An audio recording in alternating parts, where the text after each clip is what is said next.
అందరికీ దేవుని పరిశుద్ధ నామమున్న ప్రేమ వందనం, ఆదాబర్సి, నమస్కారం.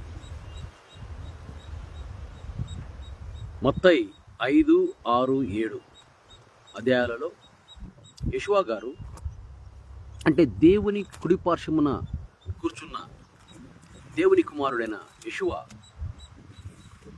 కొండ మీద నుంచి ప్రసంగం చేశాడు. అయితే ఆయన వచ్చిందే తప్పిపోయిన కుమారులను దేవుని కుమారులుగా మార్చడానికి. ఇది చాలామందికి ఈ విషయం తెలియదు. అందరూ అనుకుంటారు ఆయన ఏదో పాపాలు కడగడానికి వచ్చాడు, రక్తం చిందించడానికి వచ్చాడు.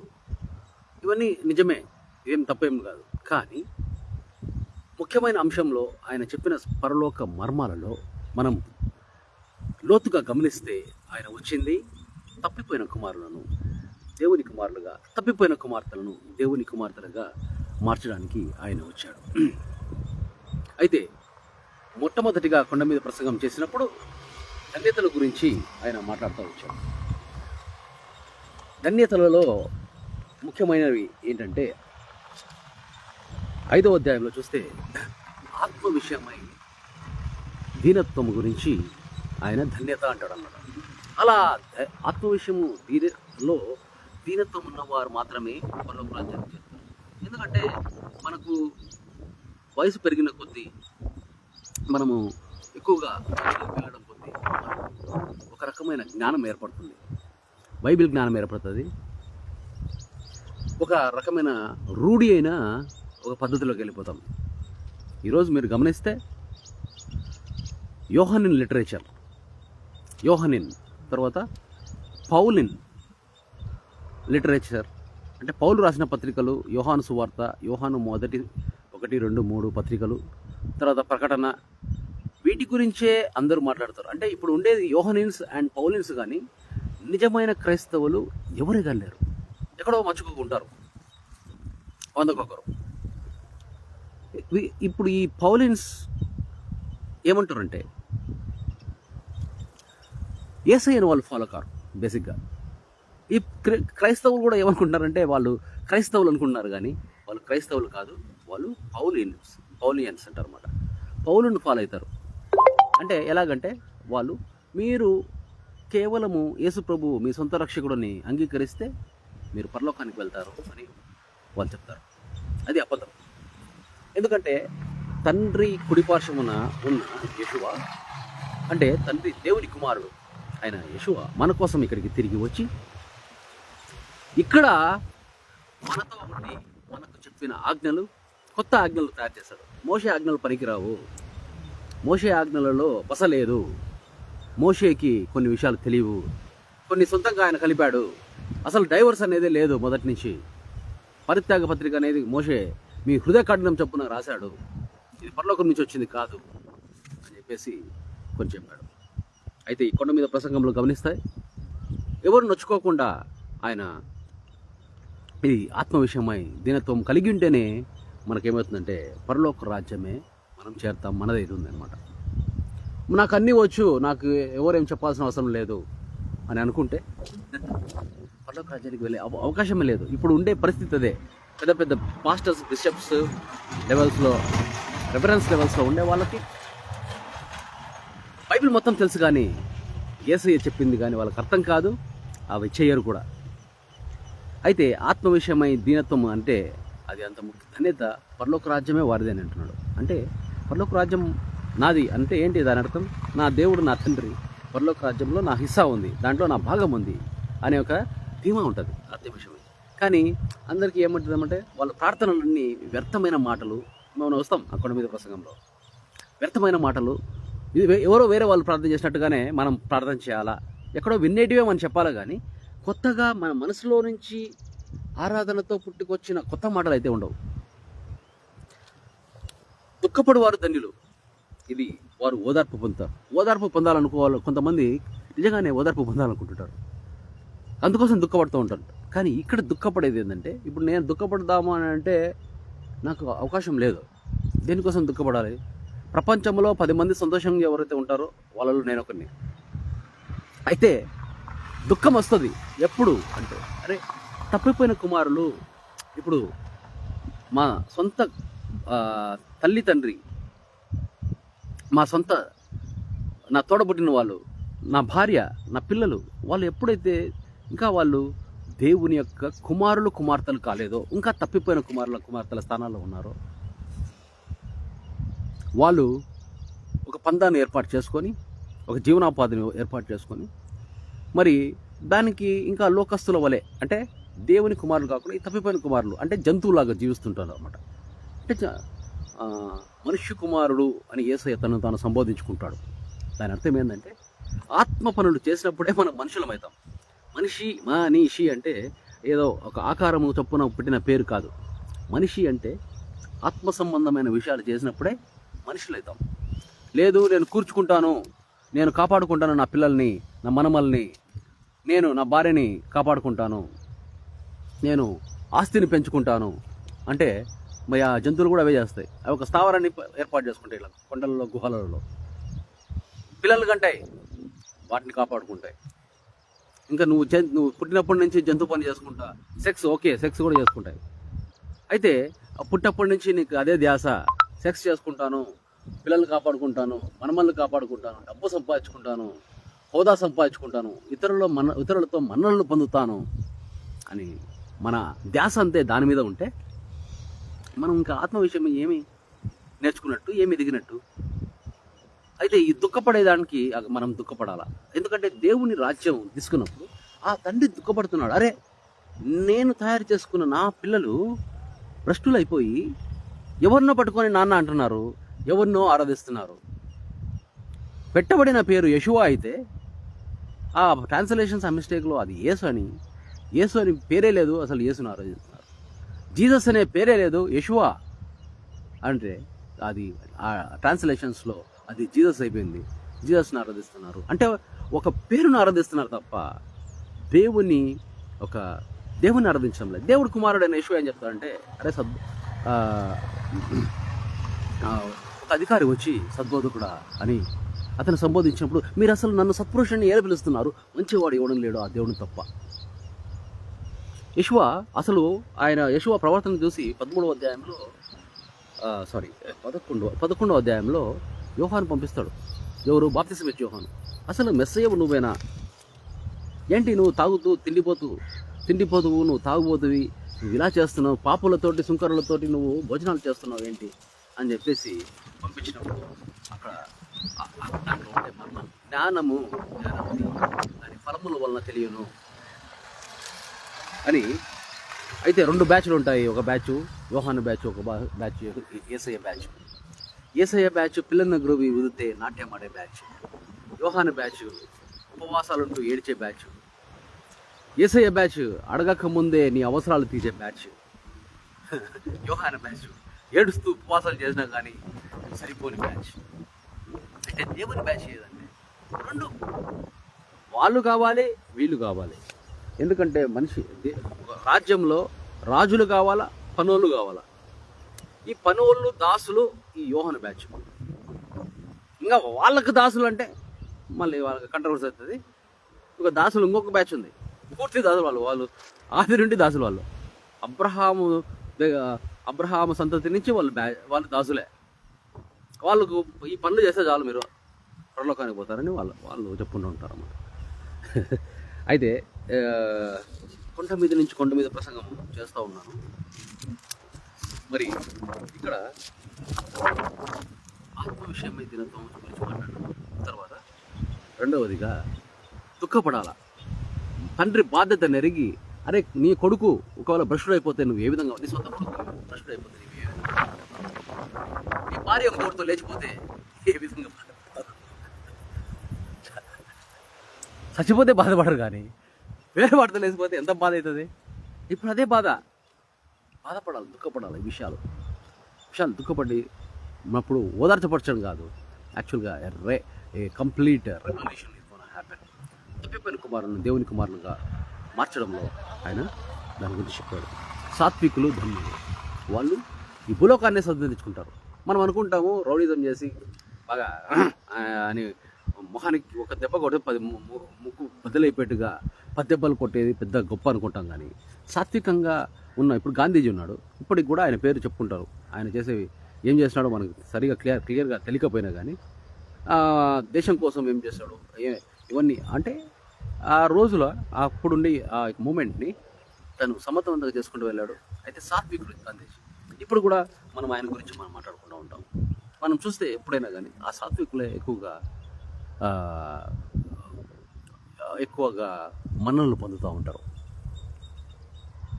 కత్తి పట్టినోడు ఆ కత్తితోనే చచ్చిపోతున్నాడు, మూతి మీద గుద్దినాడు మళ్ళీ మూతి మీద గుద్దించుకుంటున్నాడు. సో ఇలాగా అంటే సాత్వికులే ఏ దెబ్బ తగలకుండా అంచెలంచెలుగా ఎదుగుతూ పోతూ ఉన్నారు. నీతి కొరకు ఆకలి దప్పులు కనువారు ధన్యులు. నీతి కొరకు ఆకలి దప్పులు వారు తృప్తిపరచబడరు. నీ జీవితంలో తృప్తి లేకుండా ఏదో అసంతృప్తిగా ఉంది, ఎందుకంటే నీ కళ్ళ ముందు జరిగే అవినీతిని నువ్వు ఎదుర్కోవడం లేదు. ఆకలి దప్పులు అంటే నీకు నిజంగా ఆకలి ఉండి వెంటనే అబ్బా ఒక 2-3 రోజుల నుంచి ఆకలి, నాకు ఏదో దొరికితే తిందాము అనే పరిస్థితి ఉంటే అలాగా నీతి కావాలా ప్రతి దాంట్లో. నువ్వు చిన్న వాటిలో కూడా నువ్వు రోడ్డు మీద పోయేటప్పుడు ట్రాఫిక్లో నడవడం అయితేనేమి, బైక్లో పోవడం అయితేనేమి, నీ స్పీడ్ పోవడం అయితేనేమి, ప్రతిదీ దాంట్లో నీతి. ఇన్కమ్ ట్యాక్స్ కట్టే దాంట్లోనైతేమి, ఒకవేళ నీకు ఒక మత గ్రూప్లో ఉంటే ఆ మతానికి ఒక పనికి మళ్ళీ నీతి ఉంటుంది. ఆ నీతిని పాటించడం, నీకు తెలిసిన నీతిని నీతి యావత్తు నువ్వు నెరవేర్చవలను. నీతి కోసము నువ్వు ఆకలి దప్పులు కొనాలా. You should have that fire. నాకు అది చేయాలా అని. అప్పుడు నువ్వు ఏమవుతావు అంటే తృప్తిపరచబడతావు.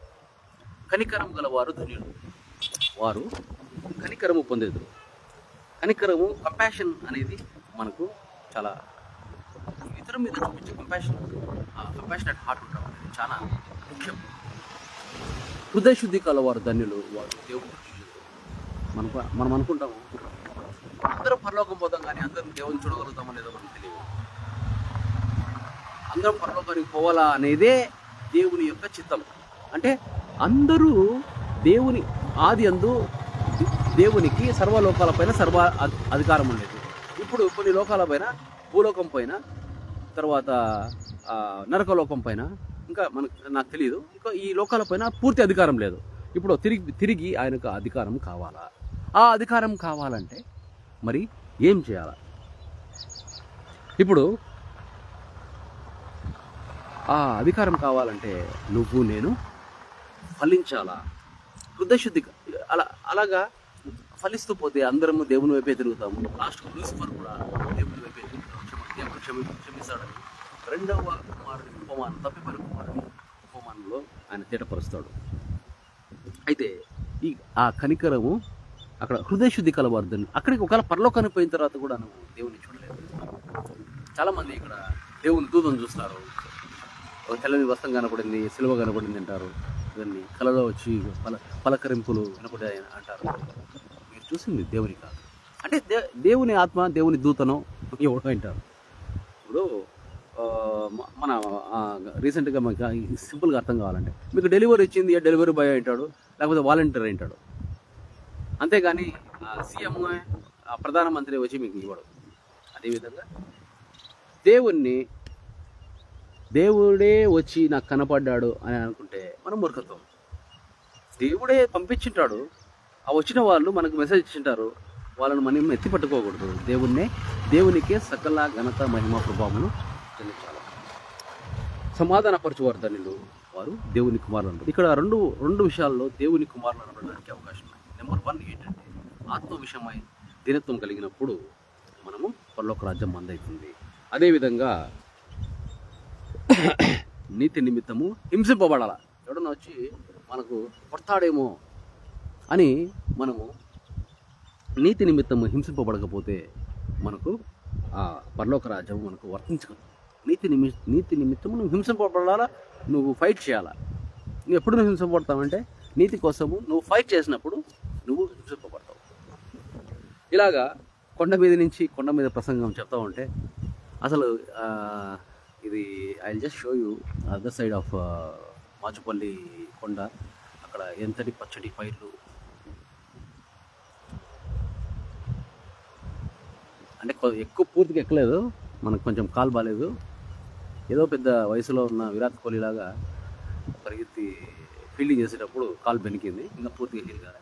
మొదట దేవుడు బాగు చేస్తాడన్న నమ్మకం ఉంది. రెస్ట్ ఇలా 15 రోజులు అన్నాడు పుత్తూరు డాక్టర్ దగ్గరికి వెళ్తే. 15 రోజులు రెస్టా? అసలు 15 రోజులు అంటే ఎంత? సరే 15 రోజులు రెస్ట్ అయిపోయిన తర్వాత కూడా బాగా అవుతుందని చెప్పలే, మళ్ళీ కట్టేస్తారు అంత.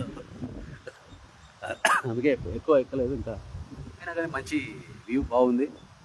కొండ మీద ఎందుకు చెప్పాడు యేసయ్య అనే క్వశ్చన్ వచ్చినప్పుడు అప్పుడు అర్థమైంది ఏంటంటే, అక్కడ అంతమంది కూర్చున్నప్పుడు అక్కడ నాయిస్ తక్కువ ఉంటుంది. ఆ నాయిస్ తక్కువ ఉన్నప్పుడు ఏమవుతుందంటే ఎక్కువ మంది ప్రజలకు వినపడడానికి అవకాశం ఉంటుంది. అయితే యేసయ్య అంటున్నాడు, నా నిమిత్తము జనులు మిమ్మల్ని హింసించి నిందించినప్పుడు మీరేం చేయాలంట? మీ మీద అబద్ధముగా చెడ్డమడలు చెప్పి అప్పుడు మీరు ధన్యులు, మీరేం చేయాలి? సంతోషించి ఆనందించండి. ఇదేంటిది అసలు? యేసయ్య ఏంటి చెప్పింది? అర్థం కాదు. ఎవరన్నా మమ్మల్ని హింసిస్తే మనం సంతోషించి ఆనందించి డ్యాన్సులు చేయాలంటాడు. మనకు అది ఎవరికి అర్థమయ్యే భాష కాదు. అయితే అక్కడ ఏంటంటే సంతోషించి ఆనందించడి, పరలోకమందు మీ ఫలం అధికమగును. అంటే మనం అనుకుంటాము ఇక్కడే ఎంత అయిపోయింది. ఈరోజు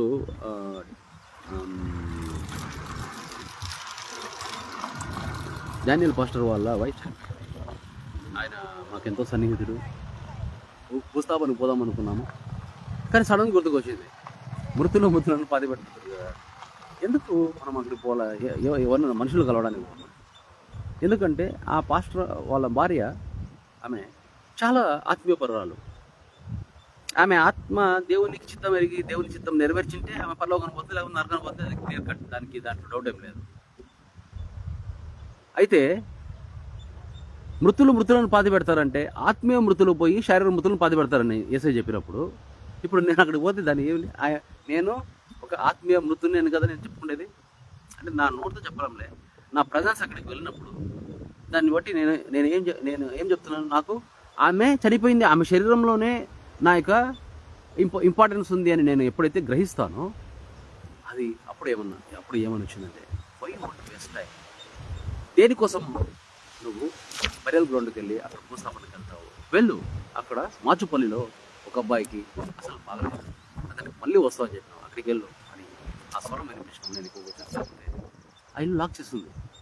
ఏంటిది మరి? అక్కడికి వెళ్ళన్నారు కదా అని అంటే ఇప్పుడు అది అటు ఇటు తిరిగి కొండ మీద ప్రసంగానికి దారి తీసింది. మీరు లోకానికి ఉప్పై ఉన్నారు, మీరు లోకానికి వెలుగై ఉన్నారు అని చెప్పి మీరు మీ సత్క్రియలతో దేవునిని మహిమపరచుడి, మీ వెలుగు ప్రకాశింపచేయుడి మీ సత్క్రియలతోటి. మీరు లోకానికి వెలుగు అంటే, మీరు లోకానికి ఉప్పు అంటే ఏంటి అర్థం? అంటే మీరు అంత గొప్ప స్థాయిలో ఉన్నప్పుడు ఇంకా మీరు ఆదరణ కోసము, ఇంకా మీరు ధైర్యం కోసము, ఇంకా మీరు సహాయం ఎక్కడి నుంచి వస్తుందా అని కొండ తట్టు తిరుగుతున్నారా? తప్పు కదా. యేసయ్య ఏమంటున్నాడు? మీరే లోకానికి వెలుగు. నువ్వు మంచము కింద కొంచెము కింద కాదు, కానీ నువ్వు దీపస్తంభాల మీద నిలబెడతారు, నువ్వు ఎత్తైన స్థానాల్లో ఉంటావు ఆయన చెప్తా ఉంటే, నేను చిన్న పిట్టలకి చిన్న దురాత్మలకి పోయి చీకటికి భయపడతానా? నేను భయపడాలన్నా? మనం చెప్పండి. భయం అనేది ఒక దురాత్మ, అది మీ దగ్గర ఉండకూడదు. సిగ్గు అనేది ఒక దురాత్మ, అది మీ దగ్గర ఉండకూడదు. నింద వేయడం అనేదే ఒక దురాత్మ. తప్పు జరిగింది, ఎస్ నేను చేశాను, ఇంకోసారి నేను చేశాను అని ఒప్పుకుంటే తత్వం నీలో ఉందా? అవును, దొంగతనం జరిగిందా? నేను తీశాను, నాకు అది అలా అనిపించింది. లేదు నేను తీయలేదు అని దొంగ కబుర్లు చెప్పేదానికంటే దొంగతనం చేసి నింద వేసుకునే స్వభావం, అది సక్సెస్ఫుల్ పీపుల్ యొక్క స్వభావం. యేసయ్య ఆదికాండంలో ఆదాము హవ్వలు, ఆ మొదటి ఆదాము పాపం చేసినప్పుడు వచ్చిన దురాత్మలే సిగ్గు, భయం, నింద వేసే.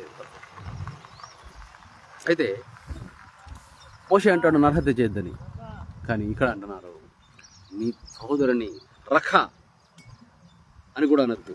అంటే ద్రోహి, నీ సహోదరు చూసి వ్యర్థుడా అనద్దు. రఖ అంటే వ్యర్థుడా అని అనద్దు. ముందు పోయి క్షమాపణ చెప్పిరా. తర్వాత వ్యభిచారం చేయొద్దని మోషే చెప్పాడు, పక్కన పెట్టేసేది. నీ కంటి చూపుతో కూడా నువ్వు మోహించవద్దు అని ఆయన చెప్తాడు. పెళ్లి విషయంలో నువ్వు ఒకవేళ నీ భార్య వ్యభిచారం చేస్తుందని రూఢిగా నువ్వు కన్ఫర్మ్ అయిపోతే నువ్వు ఆమెను విడిచిపెట్టు, లేకపోతే ఆమెను వదిలిపెడితే ఆమె నువ్వే వ్యభిచారంలోకి పంపించినట్లయితుంది అంటాడు. తర్వాత ఎవరైనా విడనాడబడిందని అంటే ఇంకొకరు పెళ్లి చేసుకున్న దాన్ని అయితేనేమి, మౌడు చచ్చిపోయిన దాన్ని అయితేనేమి, వాళ్ళని నువ్వు పెళ్ళాడితే నువ్వు వ్యభిచారం చేస్తున్నట్టే కంటిన్యూస్గా అని ఇక్కడ రాయబడింది. మరి ఎంతవరకు తీసుకోవాలా నాకు తెలియదు, కానీ అప్పటి కష్టంలో, గలిలియన్ కష్టంలో అప్పుడు యేసయ్య చెప్పాడు. కానీ యేసయ్య చెప్పిన మాట దేవుని మాట ఏంటది కాబట్టి దానికి జరిగే కాంప్లికేషన్స్ అక్కడ ఉంటాయి. కాబట్టి విడనాడబడిన దాన్ని నువ్వు ఎందుకు పెళ్లి చేసుకుంటావు, అవసరం లేదు అంటున్నాడు. నువ్వు దాన్ని ఆల్మోస్ట్ నువ్వు అది చేస్తే వ్యభిచరిస్తున్నట్టే అని అంటున్నాడు. So better not do it. యేసయ్యే తను ఇంత క్లియర్గా మీకు చెప్పినప్పుడు అది బహుశా అక్కడ కష్టమై ఉండొచ్చు, అయినా కానీ you do it, that's all. అది కొన్ని నీకు అర్థం కావచ్చు. ఎవడన్నా పౌలు గాడో లేకపోతే యోహాను గాడో చెప్తే మనం పాటించకపోయినా పర్వాలేదు. దావీదు సొలొమోను చెప్పినా కానీ అది కేర్ చేయకపోయినా కానీ దానికి ఇబ్బంది లేదు. మోషే చెప్పినాడు, అవసరం లేదు మనకి. మనుషులు చెప్పినవి దేవుని ఆత్మతో నింపబడి చెప్పినా కానీ మనకు అవసరం లేదు. కానీ దేవుని కుమారుడే దేవుని మాట వచ్చి మనకు చెప్తున్నప్పుడు దాన్ని పాటించాలా, దాన్ని గౌరవించాలా, దాన్ని ధిక్కరించకూడదు. నువ్వు ప్రమాణం చేయొద్దు. నువ్వు ఎస్ అంటే ఎస్ అని చెప్పు, నో అంటే నేను చెప్పడు, అంతే. నేను ప్రమాణం చేస్తా అది తోటకాయ కూర అవన్నీ చెప్పొద్దు అంటాడు యేసయ్య. తర్వాత కంటికి కన్ను పంటికి పని అని చెప్పబడిన మాట మీరు విన్నారు. కానీ మీరు కుడి చెంప మీద కొడితే వానికి ఎడం చెంప తిప్పు, ఒక మైలు నాకు వచ్చి హెల్ప్ చేయమంటే వానికి 2 మైళ్ళు వెళ్ళు అని. అసలు అంటే నువ్వు కాంట్రవర్సీ కానీ నువ్వు క్రియేట్ చేసే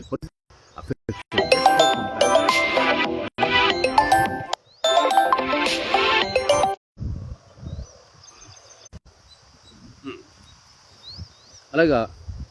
ఇంకొక మాట ఇక్కడ మనము క్లియర్గా, నీ పొరుగువాన్ని ప్రేమించి నీ శత్రువుని ద్వేషించు అని మోషే చెప్పాడంట. అంటే ఎవరో చెప్పారు మొత్తానికి, మోషే చెప్పాడో మరి ఇంకోటి ఎవడో చెప్పాడో నాకు తెలియదు. అయితే యేసయ్య చెప్పింది ఏమంటే, మీరు దేవుని కుమారులై ఉన్నట్టు మీరు పరలోకమందున మీ తండ్రి అంటే మీ దేవుడు ఉండాలని మీరు అనుకుంటే మీరేం చేయాలంటే మీ శత్రువులనే ప్రేమించండి. మీరు హింసించే వారి కొరకు ప్రార్థన చేయమంటే, మీరు హింసించే వారి కోసం చాలామంది ఏమనుకుంటారంటే వాళ్ళ కోసం ప్రార్థన చేయండి అంటే వాళ్ళ కోసం ప్రార్థన చేస్తే వాళ్ళు తిట్టవని కానీ వాళ్ళు నాశనం అయిపోవాలని కానీ కాదు, వారి మేలు కోసం మనం ప్రార్థన చేయాలి.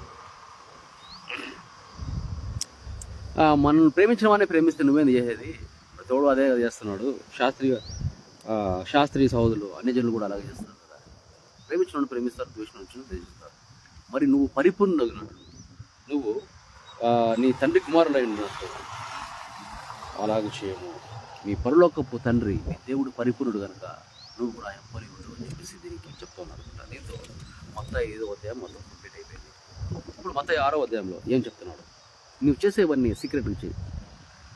నీ ధర్మము ఇంకొకరికి నువ్వు ఇచ్చిన ధర్మం ఎవరికే కానీ తెలియాల్సిన అవసరం లే. అప్పుడు ఒకవేళ ఎవరికైనా తెలిసిందంటే అది నిరర్థకమవుతుంది. ఇక్కడ నీకు పేరు వస్తుంది కానీ పరలోకంలో నీకు ప్రతిఫలం ఉండదు. నువ్వు సీక్రెట్ చేయి. నీ ప్రార్థన అలాగే ఉండాలా, ప్రార్థన సీక్రెట్గా ఉండాలా, 10 మందికి కనపడాలా, గొప్ప గొప్ప మాటలు ఉండాలా అని వ్యక్తుల వలె శాస్త్రులు పరిశీల వారు నీ ప్రార్థన ఉండకూడదు. రహస్యమందు చేయి నీ ప్రార్థనను చూసి రహస్యంగా దేవుడు నీకు జవాబిస్తాడు. అందుకే ఎలాగ ప్రార్థన చేయాలా యోహాను ప్రార్థన నేర్పించాడే, శిష్యులు అడుగుతారు, మీరు కూడా ప్రార్థన నేర్పించండి అన్నప్పుడు ఆయన అంటాడు, ఈ పరలోక ప్రార్థన చెప్తాడు, పరలోకమందున్న మా తండ్రి నీ నామము పరిశుద్ధపరచబడుగాక, నీ రాజ్యము వచ్చుగాక, నీ చిత్తము పరలోకమందు నెరవేర్చినట్లు భూమి మీదను నెరవేరుగాక. మా అందిన ఆహారమును మాకు తెచ్చేము, మా రుణస్తులను మేము క్షమించిన ప్రకారము మా రుణములు క్షమించము, మమ్మల్ని శోధనించేదేక దుష్టుని నుండి మమ్మల్ని తప్పించము. మనుషుల అపరాధములు మీరు క్షమించినట్లా మీ పరలోక తండ్రి మీ అపరాధములు క్షమించను. మీరు మనుషుల అపరాధములు క్షమించకపోయినట్లా మీ యొక్క తండ్రి మీ అపరాధములు క్షమింపడు అని. దీంట్లో ముఖ్యంగా మనం గమనిస్తే తిండి ఇవన్నీ పక్కన పెడితే దేవుని నామము మహిమపరచబడాలా. నెంబర్ 1, దేవుని చిత్తము జరగాల. దేవుని యొక్క చిత్తము పరలోకం ముందు అంటే అక్కడ 100% దేవుని చిత్తమే. ఇక్కడ మరి ఎక్కడ ఎవరి చిత్తం నడుస్తుంది? నీ చిత్తం నడుస్తుందా, లేకపోతే సైతాన్ చిత్తం నడుస్తుందా? దేవుని చిత్తం నీ లైఫ్లో కానీ దేవుని చిత్తం అనేది నీకు తెలియకపోతే, దేవుని చిత్తం అంటే ఆయన రాజ్యము ఆయనకు తిరిగి రావాలా. ఈ రాజ్యం వచ్చును కాక అంటే అది దాని అర్థం. అదే దేవుని చిత్తం. దేవుని రాజ్యం దేవునికి రావాలా. ఇవన్నీ అంటే ఇక్కడ ఒక చోట కాదు, పరలోకంలో ఆయన ఆల్రెడీ ఆయన రాజ్యం ఉంది. సర్వలోకాలలో ఆయన రాజ్యములో ఆయనే అధిపతిగా ఉండాలి. కానీ రెండవ కుమారుడు ఆయన లూసిఫర్ గాడు ఏం చేశాడంటే ఆ యొక్క అధికారాన్ని కొట్టేశాడు. దాన్ని కొట్టేసి ఇప్పుడు మనుషులను మభ్యపెట్టి, మనుషులు కూడా అధికారంతో దానితోటి ఆయన ఏం చేస్తాడంటే మనం మభ్యపెట్టి ఆ యొక్క మనుషులను కూడా తన వైపు తిప్పేస్తున్నాడు.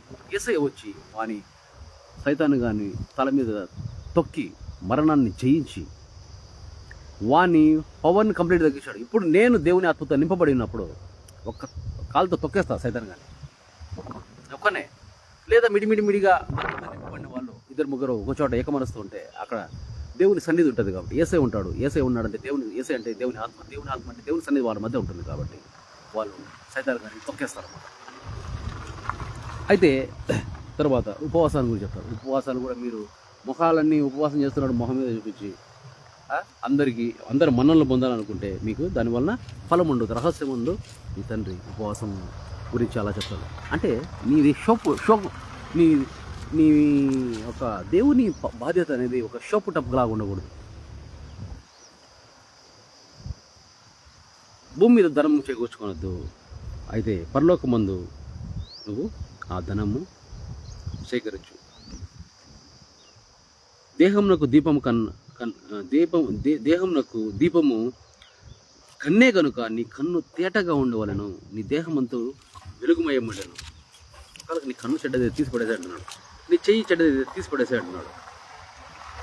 ఎవడే కానీ ధనానికి తర్వాత దేవునికి బానిసగా ఉన్నాడు. అంటే మన కాన్సన్ట్రేషన్ అంతా ఏముంటుందంటే ధనం సంపాదించుకోవాలా, ఏదో విధంగా మోసం చేసో, మంచి చేసో, కష్టపడో, ఏదో విధంగా పని చేసో డబ్బులు సంపాదించుకోవాలా అనేది జీవిత గమ్యమని చాలామంది అనుకుంటారు. ధనమేరా అన్నిటికీ మూలం అనే ఒక పాట కూడా. కానీ ధనం అనేది అన్నిటికీ మూలము కాదు. ఆ భగవంతుడే అంటే ఆ దేవుడే, దేవాది దేవుడే అన్నిటికీ మూలం కదా. నిజమే కదా, ఆయనే సృష్టికర్త. దేవుడేరా అన్నిటికీ మూలం అని పాడాలి. దాన్ని ఏం చేస్తావంటే మనం ఎప్పుడైతే ధనానికి సిరికి నువ్వు దాసును అయినావో ఎత్తిపోయింది నీ పని. నువ్వంతా గాడిద జాగ్రత్త చేస్తా, అది ఇంకా సంపాదించాలి చచ్చిపోతీవి. నువ్వు జంతువు పుడుతీవి, ఆత్మ విషయం ఏమి చేయకుండా జంతువులాగానే చచ్చిపోతుంది. ఏం లాభం నీ బతుకి? వాల్యూ ఏముంటుంది? అయితే ఇంకా మీరు ఆకాశ పక్షులను చూడండి, అవి విత్తవు కోయవు. 6వ అధ్యాయము 26 ఈజీ టు రిమెంబర్ 6-6. ఆకాశ పక్షులను చూడండి, అవి విత్తవు కోయవు, అవి కొట్లలో కూర్చుకొనవు, ఆయనను పరలోకపు తండ్రి వాటిని పోషించున్నాడు. మీరు వారికంటే బహుశ్రేష్ఠులు కారా. ఇక్కడ గమనించాలి, మీరు వాటికంటే బహుశ్రేష్ఠులు కారా.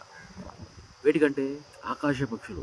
ఇక్కడ చూస్తే మనం ఏమనుకుంటాం అంటే ఏ పిచ్చుకల గురించో, ఆకాశ పక్షుల గురించి, ఏ కాకుల గురించో, ఏ పిట్టల గురించో అనుకుంటాం. కానీ ఆకాశ పక్షులు అంటే ఆత్మీయ రహస్యం ఏంటంటే, అక్కడ పరలోక రహస్యం ఏంటంటే ఆకాశ పక్షులు అంటే దేవదూతలు.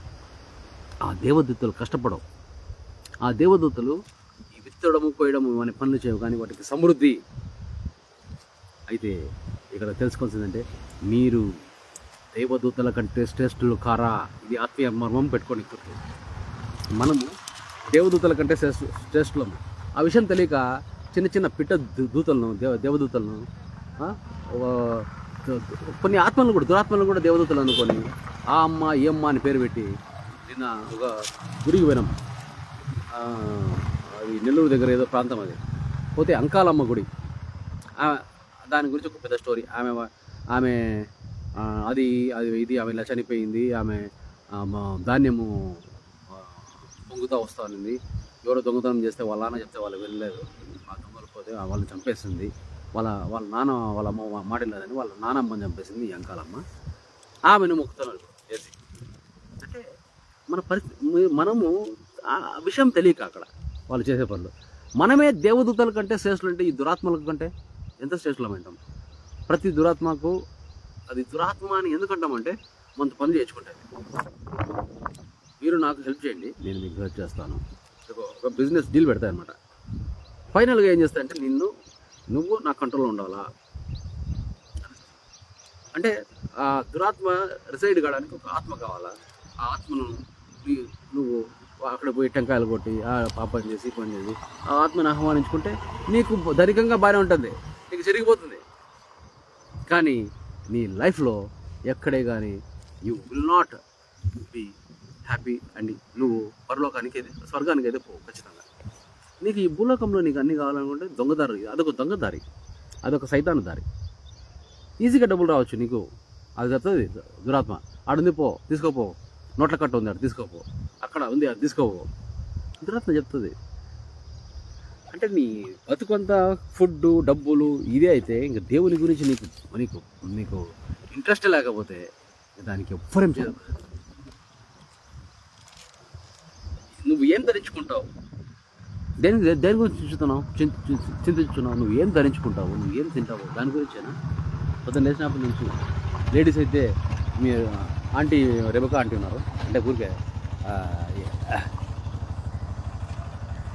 ఆంటీ ఎంతో చక్కగా నవ్వుతూ ఉంటారు ఎప్పుడు. అయితే ఆంటీని అడుగుతున్నా, ఆంటీ ఏమంటే పొద్దున్న లేచినప్పటి నుంచి ఏ చీర కట్టుకోవాలా, ఏం మేకప్ వేసుకోవాలా, జుట్టుకు రంగు వేసుకోవాలా, ఏం తినాలా, ఇదేనా ధ్యాస, ఇంకేం వేరే ధ్యాస లేదా. అయితే ఇక్కడ ఇది ఆంటీకి కాదు మనకు అడగాల్సిన క్వశ్చన్ ఇది. మన ధ్యాస అంతా నువ్వు ఏం ధరించుకుంటావు. అసలు అడవి పూలు చూడండి, అవి ఊరికే కాస్తాయి, అవి సొలొమోను కంటే అందంగా అవి సెట్ అవుతాయంట. సొలొమోను ధరించుకుంటే వస్త్రాల కంటే అది అందంగా సెట్ అవుతాయి. సో నువ్వు ఎందుకు why you want to worry about unnecessary things. ఆదాము వాళ్ళు బిత్తలు తిరిగినారు, వాళ్ళకేం నష్టం జరగల, మీరు బిత్తలు తిరగమని చెప్పట్లా. కానీ దాని గురించి ఏం వేసుకోవాలి, ఏం మేకప్ వేసుకోవాలి, ఏం తల వెంట్రుగా ఒకటి పోయింది, ఒకటి తెల్లగా అయిపోయింది, ఇటు చూసుకొని గడ్డం పెరిగింది. ఈ ధ్యాస కాదు నీకు కావాల్సింది.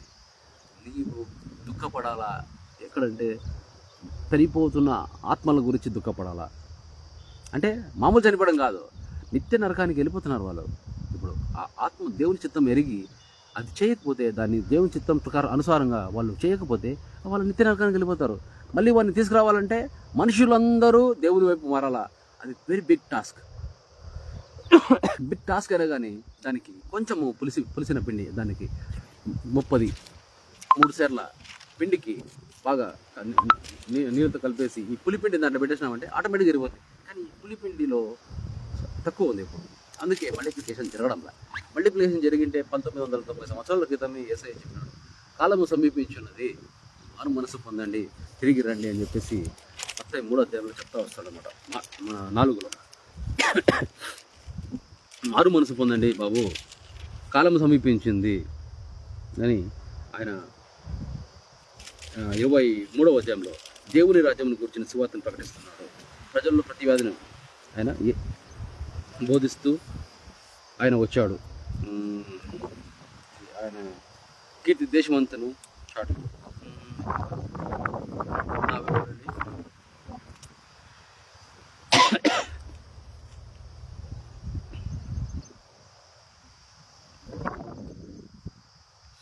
అన్నీ తెస్తూ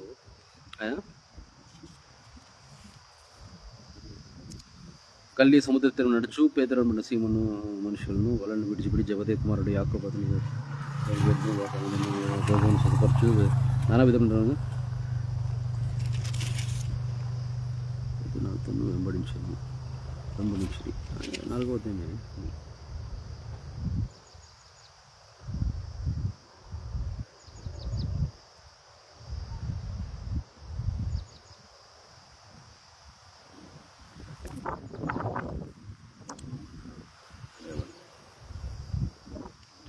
ప్రవక్త ద్వారా ఇప్పటి నుండి 17వ వచనం 4:17 పరలోక రాజ్యము సమీపించుచున్నది కనుక మారు మనసు పొందుడు అని ప్రకటించడం మొదలుపెట్టాడు ఏసయ్య. ఎప్పుడు ఏసయ్యకు బహుశా 30 years ఉంటాయి అప్పుడు ఆ టైంలో.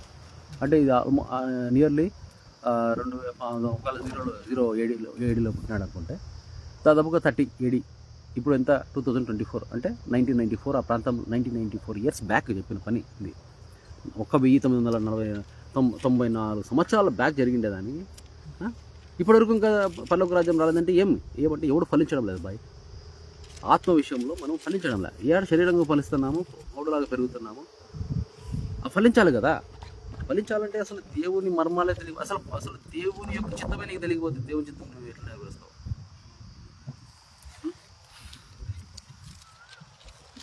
అంతా అయిపోయి ఇంకా లాస్ట్ వస్త్రముల గురించి మీరు వరి కావద్దండి. ఏం తింటావో దాని గురించి, రేపటి గురించి వరి కాదండి.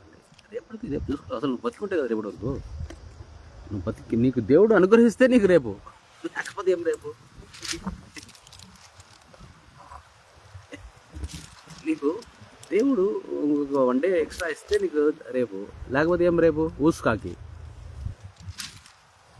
అయితే మొత్తం 7లో కొన్ని ఈ లాస్ట్ చిన్నదే కానీ చాలా లాస్ట్కి వచ్చినప్పుడు సీరియస్నెస్ పెరుగుతుంది అనమాట. పరిశుద్ధమైన వాటి మీరు ఎవరికి తీర్పు తీర్చదండి. ఎవరు పరలోకానికి పోదు. నేను అంటా కొన్నిసార్లు ఖచ్చితంగా నాన్న మీరు పరలోకానికి, నేను నరకానికి పోతాను నాన్న అంట. అట్లనే మా పక్కన ఉండే వాళ్ళతో మీరు నరకానికి ఖచ్చితంగా పోతారంట. రేపుగా సిస్టర్తో కూడా అన్న మీరు నరకానికి ఖచ్చితంగా పోతున్నారు. ఎందుకంటే మనము పౌలుని ఫాలో అయ్యి యేసయ్య చెప్పింది ఏంటిది? మీరు మారు మనసు పొంది చిన్నపిల్లలకు మారితే కానీ మీరు పరలోకానికి పోరు. మీరు హృదయ శుద్ధి లేకపోతే మీరు దేవుని చూడరు. మీరు ఆత్మ విషయం దీనత్వం ఉండకపోతే మీరు పరలోక రాజ్యం మీది కాదు. మీరు నీతి కోసము హింసింపబడకపోతే పరలోక రాజ్యం మీది కాదు. ఇవి పరలోక రాజ్యం మీది కాదు. మీ తండ్రి అయిన దేవుడు పరిపూర్ణుడు కనుక మీరు పరిపూర్ణుడు. ఎట్లా పరిపూర్ణుడు? నువ్వు శత్రువును ప్రేమించాలా. నీకు ఎవరైతే శత్రువు ఉన్నారో, నీకు ఎవరైతే ఇబ్బంది కలిగిస్తున్నారో, నీకు అక్కలు ఎవరైతే వాళ్ళకి ఇష్టం లేదో వాళ్ళు నువ్వు ప్రేమించాలా. అప్పుడు నువ్వు మంచి చేసిన వాళ్ళు నువ్వు ప్రేమిస్తే, నీకు ఎవరైతే అసలు చూడడం ఇష్టం లేదో వాళ్ళని ప్రేమించాలి. అప్పుడు నువ్వు పరిపూర్ణుడు రాలి. నీ తండ్రి దేవుడు పరిపూర్ణ. ఇవన్నీ చేయకుండా ఏది యేసయ్య చెప్పినవి ముఖ్యమైనవి ఏంటంటే దేవుణ్ణి మాత్రమే ఆరాధించాలా, యేసయ్యని మాత్రమే వెంబడించాలా. దేవుణ్ణి మొట్టమొదటి స్థానంలో నీ పూర్ణ మనసుతో, పూర్ణ హృదయంతో, పూర్ణ ఆత్మతో, పూర్ణ మనసుతో, పూర్ణ వివేకముతో ప్రేమించాలా. నిన్ను వాళ్ళని పొరుగు అని ప్రేమించాలి. నీ ఆస్తి నమ్మి అంతా నమ్మి బీదలకేమో అన్ని రహస్యంగా నువ్వు చేసే ధర్మాలని రహస్యంగా చేయి. ఇవి అన్ని ఆజ్ఞలు. ఇవి ఎవడు చేయడం, ఇవి చేయడం. ఎందుకంటే ఇది చేస్తే నష్టము. ఇక్కడ భూలోకంలో నష్టము, పరలోకంలో లాభం. కానీ ఈ ఆత్మ లేని వాళ్ళకి పరలోకం ఏం కనబడుతుంది? ఇక్కడ నష్టమే వాళ్ళు చూసుకుంటుంటారు. అందుకని ఈ దరిద్రులు ఏం చేస్తారంటే డబ్బుల కోసమే దేవుణ్ణి వాడుకుంటూ ఉంటారు. ఒక మంచి పరిస్థితి కలుగుతుంది, వీనితో పోతే డబ్బులు వస్తాయి, వాటితో పోతే నాకు సేఫ్టీ ఉంటుంది, ఇవి చూసుకొని పోతారు తప్ప ఈ పరిచయలో పోతే నాకు ఇంకా బ్యాలెన్స్ ఉంటుంది,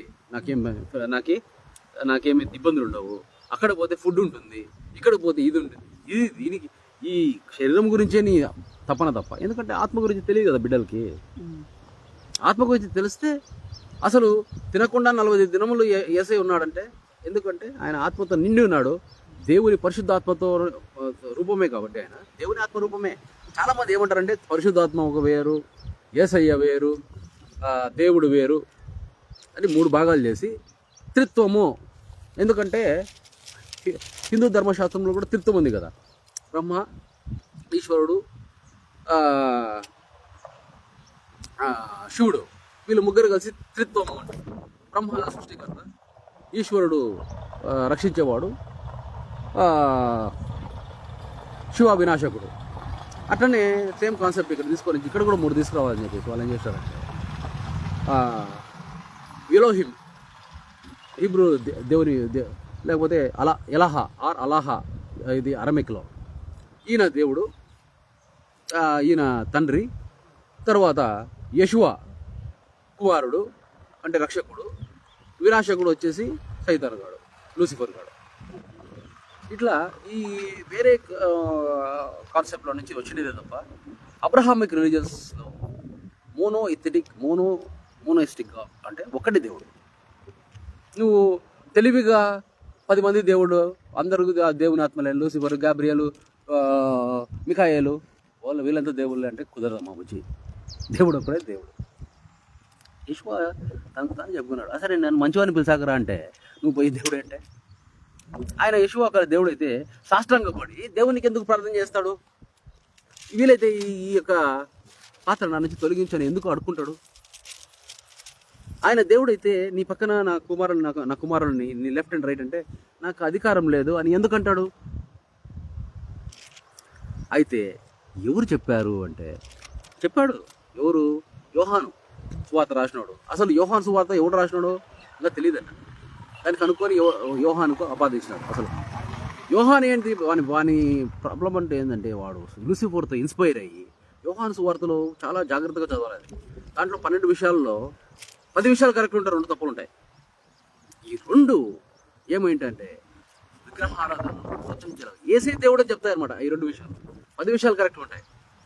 అలాగే పౌలు పత్రికలు కూడా మనం చూస్తే నీ యొక్క విశ్వాసమే దేవుడు అంటాడు. ఏసేమంటాడు? నీ విశ్వాసము నిన్ను బాగుపరిచిన పో అంటాడు. కానీ పరలోకానికి వెళ్ళడానికి విశ్వాసము ఒకటే సరిపోతుందని ఏసై చెప్పలేదు. నువ్వు చిన్నపిల్లలుగా మారాలా, నువ్వు ఫలించాలా, నువ్వు తండ్రి చిత్తం నెరవేరిస్తే కానీ నువ్వు పరలోకానికి ప్రవేశించవని ఖచ్చితంగా I solemnly say to you unless you repent and become like little children you not enter the gates of heaven అన్నాడు.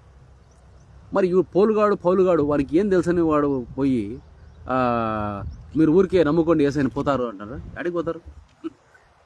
ఏసై చెప్పాలి కదా. ఏసయ్య పెద్దనా పౌలు పెద్దనా? ఏసయ్య తండ్రి కుమారుడు, తండ్రి ఆత్మలో ఒక చిన్న భాగం ఏసయ్య. తండ్రి సృష్టికర్త, ఈయన ఒక చిన్న సృష్టి, మనం కూడా ఒక సృష్టి. మనం కూడా ఇప్పుడు నేను దేవుని కుమారుని. నా అన్నయ్య నువ్వు తండ్రి చిత్తం నెరవేరిస్తే నువ్వు దేవుని కుమారుని అంటే నువ్వు నా సహోదరి అన్నాడు.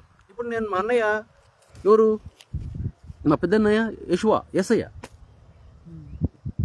మా రెండో అన్నయ్య వేస్ట్ పీస్ గాడు, వీడు లూసిఫర్ గాడు. వాడు ఇట్లా పశ్చాత్తాపం పొందాలంటే ఏం కావాలి? ఇప్పుడు అందరూ దేవుని వైపుకి, తప్పిపోయిన కుమారులంతా దేవుని వైపుకి తిరగాలి. ఇంకా దీంట్లో 7వ అధ్యాయంలో మనం ఇంకా ముందుకు వెళ్ళినట్టయితే మీరు ఇంకా డిస్క్రిప్షన్ కావాలంటే నా వీడియోస్ చూడండి, దాంట్లో అర్థమవుతుంది ఎందుకు మనము ఈ పౌలు రాసిన పత్రికల్లో కూడా వాడికి ఏంటంటే యేసయ్య ముందుగా చెప్తాను, నా వెనకాల ఒక మేకతో కలుగున్న గొర్రెతోలు కప్పుకున్న తోడేలు వస్తున్నాడు, రోమియుడు వాడు, పరిసయుడు వాడే పౌలు. ఇంత క్లియర్గా చెప్పినా కానీ నిజంగా గొర్రెలే మీరు.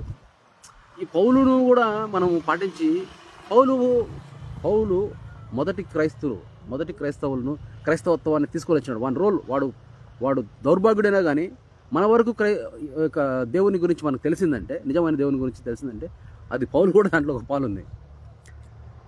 లూసిఫర్ గాడు పౌలును వాడుకొని విగ్రహారాధన మనతో చేసాను, దేవుడు అని విగ్రహారాధన చేశాను ప్రయత్నం చేస్తా ఉంటే, దేవుడు పౌలును వాడుకొని దేవుని యొక్క యేసయ్య యొక్క మాటలు మనందరికి మన చేతిలోకి వచ్చాయి.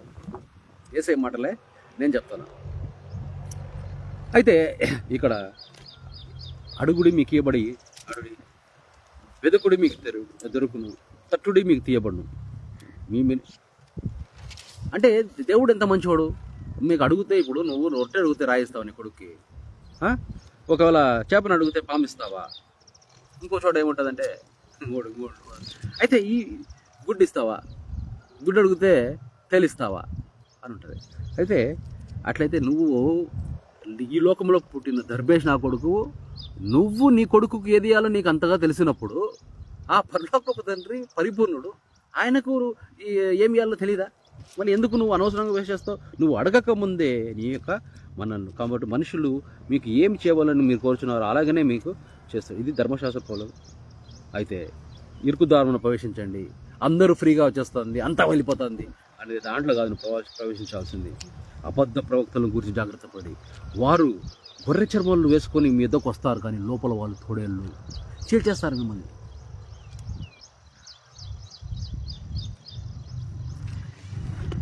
అయితే వాటి ఫలములను బట్టి మీరు తెలుసుకోవచ్చు అంటారు. చాలా జాగ్రత్తగా ఉండాలి ఈ అబద్ధ ప్రవక్తల గురించి. ఎస్పెషలీ మనకు ఫస్ట్ యేసయ్యను నువ్వు ఫాలో అయితే యేసయ్య అన్నాడు, నన్ను వెంబడించన్నాడు. వెంబడించిన తర్వాత నా వెనకాల ఇప్పుడు ఏమన్నాడు 7వ అధ్యాయంలో, నా వెనకాల మా గొర్రెతోళ్ళు కప్పుకున్న తోడలు వస్తున్నారు అన్నారు. వాళ్ళు వెంబడించదని అనే కదా దాని అర్థం. అంటే దాని అర్థం ఏంటంటే ఈ రెండు కలిపితే ఏంటంటే, నువ్వు యేసయ్యను మాత్రమే వెంబడించు, దేవుణ్ణి మాత్రమే ఆరాధించు. ఇవి ఇంకంతే. ఇంక నీకు నువ్వు పక్కన యోహనిన్ లిటరేచర్ చదువుతాను, పౌలు రాసిన పత్రికలు చదువుతాను, వాడి నుంచి తెలుసుకుంటా. వాడి నుంచి తెలుసుకోవాల్సిన అవసరం ఏముంది? యేసయ్య ఏమన్నా తక్కువ చెప్పినాడా? లేకపోతే కొంచెమే నీకు రక్షించిపోయినాడా? 5% రక్షించిపోయినాడా? 100% యేసయ్య చేసిన పని కంప్లీట్ చేసుకొని 100% నీకు కావాల్సిన విషయాలన్నింటినీ అప్డేట్ చేసి, మోషే రాసినవి తప్పులు అన్నీ సెట్ చేసి దాన్ని అప్డేట్ చేసి అసలు మనుషులు అందుకోలేనంత లెవెల్లో పెట్టేసి, అసలు నీ కనుచూపంలో మోహం చూడండి, 90 సంవత్సరాలు నిండా కానీ ఆడపిల్ల కనబడితే ఇట్లా మెడగా తిరుగుతుంది టక్కుమని. అంతే, అది సహజ సృష్టి ధర్మం. అదే కానీ లేకపోతే పిల్లలు కొట్టరు. కానీ దాంట్లో కూడా కంట్రోల్ కావాలనుకుంటే అది కంట్రోల్ కాదు. ఆ కంట్రోల్ కావాలంటే నువ్వు ఆత్మయందు నువ్వు పరిపూర్ణుడు అయితే, ఆత్మలో నువ్వు నిండి ఉంటే ఆత్మ ప్రాణాన్ని కంట్రోల్ చేస్తుంది, ప్రాణం శరీరాన్ని కంట్రోల్ చేస్తుంది. ఇప్పుడు నేను ఆత్మ విషయమై ఇప్పుడు నేను మీ అందరితోటి నేను మాట్లాడుతున్నాను. తర్వాత ఇప్పుడు నేను ఏం మోహిస్తా? ఎవరైనా ఏం మోహిస్తా ఈ పనిలో ఉంటే? కాదు, లేదు కదా. అట్లా మనము ఆత్మ విషయమై పూర్తిగా మనము మన సమయాన్ని అంతా కేంద్రీకరించినప్పుడు, మన ఫోకస్ అంతా దాని మీద పోయినప్పుడు మిగతా వాటి మీద ఆసక్తి తగ్గిపోతుంది. అంతే, సింపుల్. ఇంకా 21లో పెద్ద పెద్ద దైవ సేవకులకు, ఈ సేవకులు అంటేనే వాళ్ళంత నీచులు ఎవరు ఉండరు. సేవకులు అనే పదం ఎవరికి సేవ చేస్తున్నాను? నువ్వు దైవ సేవకురాలు, దేవునికి సేవ చేస్తున్నావు. అది నీ బాధ్యత బాబు. సేవ ఏంది? సేవ అంటే ఏదో వృద్ధాశ్రమంకో లేకపోతే ఇంకొకటి అనాథలకో వితంతువులకో వాళ్ళకి చేసేది సేవరా. దేవునికి చేసేది నీ తండ్రికి చేసేది నీ బాధ్యత. నువ్వు సేవకుడు అంటే నేను పన్ను అని నువ్వు చెప్పుకుంటున్నావు, అందుకే నీకు కూలి వస్తుంది. అరే, నీకు దశభాగం తీసుకుని నీ మొహాన్ని కొడుతున్నారు అందరూ. అవును, నువ్వు కూలని నువ్వు చెప్పుకున్నావు కాబట్టి నువ్వు కూలని తగినట్టుగా పని ఉంది అని చెప్పినాడు యేసయ్య. అందుకే. కానీ ఈ పనోడు అంటే ఏంటిది? పనోడు అంటేనే తప్పిపోయిన కుమారుడు. అది అందుకే మీరు ఏం కావాలంటే మీరు కుమారుడు కావాలా. మీరు కుమారులుగా అయితే ఏమవుతుంది? మీరు దశమభాగం తీసుకునే కుమారులు కాదు, ఇచ్చే కుమారులుగా అవుతారు. వారం 30 సంవత్సరాల నా ఇద్దరు రండి మీకు. అయితే ఇక్కడ అంటాడు, ప్రభువా అని నన్ను పిలిచి ప్రతి వారు పరలోకానికి రారు. అంటే ప్రతి వారు రారని కాదు దాని అర్థము. అందరిలో కొందరే వస్తారు. వాళ్ళు ఎవరంటే వాళ్ళు నా తండ్రి చిత్తం నెరవేర్చిన వాళ్ళు ఖచ్చితంగా వస్తారు. నా తండ్రి చిత్తము నెరవేర్చే వాళ్ళు ఖచ్చితంగా వస్తారు. అంటే ఇప్పుడు ఏం చేయాలి? మనము తండ్రి చిత్తం తెలుసుకొని దాన్ని నెరవేర్చాలి. అయితే తండ్రి చిత్తం ఏందిరా బాబు అంటే ఎవడు చెప్పలేకపోతున్నాడు. ఎంత అవమానం! తండ్రి చిత్తం ఎవర్రా అంటే చెప్పలేకపోయిన వాడు మరి ఇంకా వాడు తెలియకుండానే ఏం చేస్తాడు? తండ్రి చిత్తం ఏంటంటే ఆయన రాజ్యం ఆయన తిరిగి నువ్వు ఇవ్వాలా. ఎలా ఇవ్వాలా అంటే నువ్వు తప్పిపోయిన కుమారుని తీసుకొని రా. చేపలుగా తప్పించుకుంటున్నారు వాళ్ళు పట్టుకొని వాళ్ళని తోమేసి మళ్ళీ వాళ్ళని దేవునికి నువ్వు తినాకు. ఇప్పుడు పాస్టర్లు ఏం చేస్తున్నారు? తప్పిపోయిన కుమారుని పట్టుకుంటున్నారు, పట్టుకొని వాళ్ళు చర్చలో బంధించి నా కొడుకులారా మీరు దశమభాగం ఇచ్చి మీరు అప్పుల పాలు కాండి, నేను పప్పుల పాలు తింటా. మీరు అప్పుల పాలు కాండి, నేను పప్పులు పాలు తింటా. అట్లుంది. నీవేం చేయాలి? నువ్వు వాళ్ళని తీసుకొని వచ్చి వాడిని ఫలించేలాగా చేసి వాడు ఇంకొక దేవుని కుమారుని చేసే తీసుకొని అప్పుడు ఏమవుతుందంటే నువ్వు 100 మందిని తీసుకురా, వాడు 100 మందిని తీసుకొస్తాడు. ఇట్లా 100 5 సార్లకే 1000 కోట్ల జనాభా కవర్ అయిపోతుంది. అందరూ దేవుని కుమారులు అయితే సైతాన్ని కాదు. అయితే అప్పుడు ఏమంటారంటే ఆ దినమున వీళ్ళంతా ఈ దశమ భాగాలు తీసుకునే దొంగలంతా ఏమవుతారంటే అయ్యా నీ నామమును మేము ప్రవచించింది, నీ నామమును మేము దయాలు వెలగొట్టినామే, నీ నామమును మేము అద్భుత కార్యం చేసినాం అంటే రే ఎవర్రా మీరంతా? మీరు అసలు నాకు ముందు నుంచి తెలరా బాబు. అక్రమం వచ్చి దుర్మార్గులారా గెట్ లాస్ట్ అంటున్నాడు. దశమభాగం తీసుకుని అడకతిన నా కొడుకులారా పండి నా కొడుకులారా అంటున్నాడు.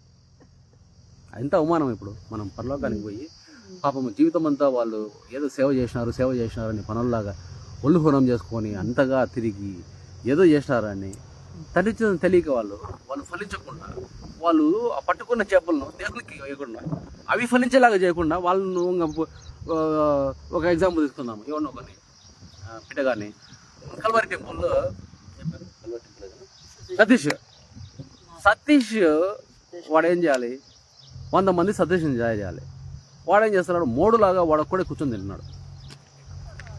వచ్చిన వాళ్ళను వాళ్ళ దశమ భాగాలు వాడు తింటున్నాడు. వాళ్ళకు ఎంటర్టైన్మెంట్ ఇస్తున్నాడు వాడు. వాని ఆస్తులు పెంచుకున్నాడు, అందరికీ ఫుడ్ పెడతాడు. అది ఏది ఫుడ్ వచ్చిన వాళ్ళకి ఫుడ్ పెడతాడు. ఇప్పుడు ఆదివారం వంట చేసుకోవడం, ఇప్పుడు సతీష్ కుమార్ వాళ్ళ దగ్గర పోయారు, మంచి ఫుడ్ ఆడే దొరుకుతుంది. మళ్ళీ పొద్దున్నే పోయి లైన్లో నిలబడి కిలో చికెన్. ఎవడన్నా వాడు వాళ్ళలో పరలోకానికి పోయే వాళ్ళు ఎవరైనా ఉన్నారా? వాళ్ళకి ఎవరికైనా తండ్రి చిత్తం అంటే తెలుసా? తండ్రి చిత్తం అంటే ఆయన రాజ్యం మనం తీసుకొని రావాలి, అది మన బాధ్యత అని ఎవరికైనా తెలుసా? అసలు సతీష్ కుమార్ గారికి తెలుసా? అంటే ఒకటి తీసుకుంటున్నా, ఇంకా మీరు మిగతా వాళ్ళు మీ లైనప్లో మీరు చూసుకోండి. నేను ఒకరిని కాంట్రవర్సీ చేయాలని కానీ ఒకరి కించపరచాలని నాకు ఉద్దేశం కాదు. ఆ సతీష్ కుమార్ కూడా కావాలా దేవునికి, ఆ లూసిఫర్ గాడు కూడా కావాలా లాస్ట్కి దేవునికి. అందుకే ఆడు లూసిఫర్ గాడే తప్పిపోయిన కుమారుడు. మనం అందరం దేవుని వైపు తిరిగితే వాడు కూడా పందిపొట్టు దొరక దేవుని వైపు తిరుగుతాడు. ఇప్పుడు ఎక్కడుంది ఆ పరిస్థితి? ప్రతి ఓడు ధనము, ఆస్తి, సంపద, పేరు, ప్రతిష్ట ఇలా అనుకుంటే దేవుని గురించి ఎవడు ఆలోచిస్తాను? దేవుని గురించి ఎవరు ప్రేమిస్తున్నాను? ఆకలి బట్టలు, సెక్స్, ఆకలి బట్టలు. ఇక్కడే అయిపోతుంది నీ లైఫ్ అంతా. మన పిల్లల్ని చూసుకోవాలా, కొడుకులు చూసుకోవాలా, కూతురు చూసుకోవాలా, మనమలు చూసుకోవాలి, వాళ్ళు ముడి కడగాలి, నేను ముడి కడగడమే అయిపోతాయి. ఇంకా నువ్వు ముడి కడగడానికి పుట్టావా? ఇది ఒక బతుకు. దేవునికి అంతగా నువ్వు ఆత్మ విషయమై దేవుడు నీకు అంతగా ఆలోచన ఇచ్చి అంత చేస్తే నేను మనమల్ని ముడి కడుకుంటాను, మనమల్ని ముడ్డు కడుకుంటాను, పిల్లలు కడిగినా అది చాలు. పిల్లలు కడిగినా అది నీ బాధ్యత. నీ మనవరాలు అక్కడ గెట్ లాస్ట్ అన్నాడు. అయితే మనం ఇంకా లాస్ట్ గొడవ మీద ప్రసంగానికి అంటున్నాడు. కాబట్టి ఈ నా మాటలు అంటే నేను తిట్టిన తిట్లు కాదు, ఇక్కడి నుంచి ఏసై చెప్తున్న మాటలు దేవుని మాట, అదే మాట నేను చెప్తున్నా మీకు అర్థమయ్యేట్టుగా. అయితే ఈ నా మాటలు విని మీరు వీటి మీద ఇల్లు కట్టుకున్నారంటే మీరు ఆత్మీయ పనులు చేసి దేవుని చిత్తము ఆయన రాజ్యం తీసుకొని రావాలని అదే. కాబట్టి తప్పిపోయిన కుమారులను తీసుకురావడమే మనము ఇంకా బతుకున్న దానికి అర్థం అని మనకి ఎప్పుడైతే తెలుసుకుంటామో, ఈ నా మాటలు విని మీరు ఫౌండేషన్ వేసుకున్నారంటే బండ మీద ఇట్లాంటి రాయి మీద స్ట్రాంగ్గా ఇల్లు కట్టుకున్న వాళ్ళు అవుతారు. ప్రళయం వచ్చిన అంటే పెద్ద పెద్ద తుఫాన్ వచ్చినా, జలప్రళయం వచ్చినా, పెనుగోలు వీచినా, ఏం జరిగినా కానీ, తుఫాన్ ఏమొచ్చినా కానీ నిలకడగా ఉంటుంది ఆ ఇల్లు. లేదంటే ఇసుక మీద కట్టినట్టు ఉంటుంది, టపక్మని పడిపోతుంది అని యేసు ఈ మాటలు చెప్పి ముగిసినప్పుడు జనసమూహంలో ఆయన బోధకు ఆశ్చర్యపడేది. ఏలైనగా వారు శాస్త్రుల వలె గాక అధికారం గలవారు చెప్పిన. నేను కూడా చెప్పింది అధికారం ఉంటుంది కదా, ఎందుకంటే నేను దేవునికి వారినే, అధికారం ఉంటుంది ఆటోమేటిక్గా. నా తండ్రి రాజులకు రాజు, ప్రభులకు ప్రభు అంటే ఇంకా నాకు నేను రాజు కదా, నాకు అధికారం ఉండదు చెప్పడానికి. అందుకే చెప్పిన నువ్వు వీడు సతీష్ కుమార్ చెప్పేంత పిస్తానా అంటే వాడు పనోడు దశమభావం తీసుకుంటే పన్నా కొడుకు అయిపోయా. నేను దేవుని కుమార్ని అయిపోతే నాకు అధికారం ఉంటుంది వాడి మీద, ఖచ్చితంగా ఉంటుంది. ఎవడైనా అంతే, దశమభాగం తీసుకున్న ఏ ఎరినాయాలైనా కానీ నాకు దృష్టిలో వాడు పనోడే. వాడు సేవకుడు, వాడే చెప్పుకుంటాడు సేవకుడు అని. సేవకుడు అంటే పనోడికి తగినట్టు జీతం ఇస్తాం, మేము ఇస్తున్నాం కదా. అందరికీ ప్రేమ వందనం.